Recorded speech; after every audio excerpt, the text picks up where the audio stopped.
la déesse unique et multiple. Bien que les hindous honorent une grande diversité de déesses individualisées, ils ont aussi tendance à parler de Deva, la déesse, ou de Mahadeva, la grande déesse, comme d'une divinité unique, à la fois immanente et transcendante, qui est la source de l'univers. La mère divine à l'origine de tout ce qui existe et présente dans tout. C'est la créatrice suprême et la création. Elle est à la fois l'énergie et la matière, l'universel et le particulier. Elle est identifiée avec l'absolu, le Brahman. Elle est indépendante de tout principe masculin.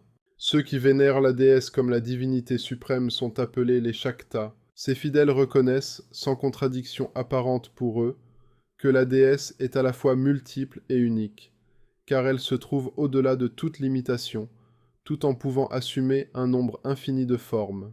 Elle incarne plusieurs principes qui imprègnent l'univers.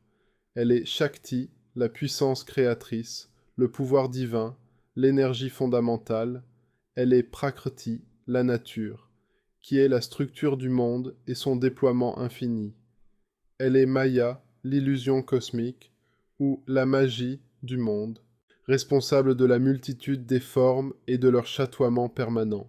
Toutes les différentes déesses individuelles sont vues comme des portions ou des émanations de Deva. Cette notion d'une grande déesse se trouve clairement exprimée pour la première fois dans le Deva Mahatmya, célébration de la déesse, Gokondes, un texte probablement composé au 8e siècle et inclus dans le Markandeya Purana.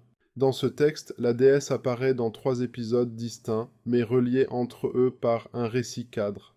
Dans le premier épisode, sous la forme de Yoga Nidra, sommeil yogique, elle réveille Vishnu de son sommeil cosmique pour qu'il tue les démons Madhu et Kaitaba, Vishnu couché sur le serpent cosmique. Dans le deuxième épisode, sous la forme de Durga ou Kandika, la violente, elle combat le démon buffle. Dans le troisième épisode, elle lutte sous les noms de Durga et de Kali contre les démons Shumba et Nishumba. Les 3 mythes racontent l'activité salvatrice de Deva sur Terre. Dans ce texte, la déesse est une redoutable guerrière, capable d'une grande violence pour détruire les forces du mal. Mais c'est aussi une divinité protectrice et pleine de compassion pour les dieux et les êtres humains.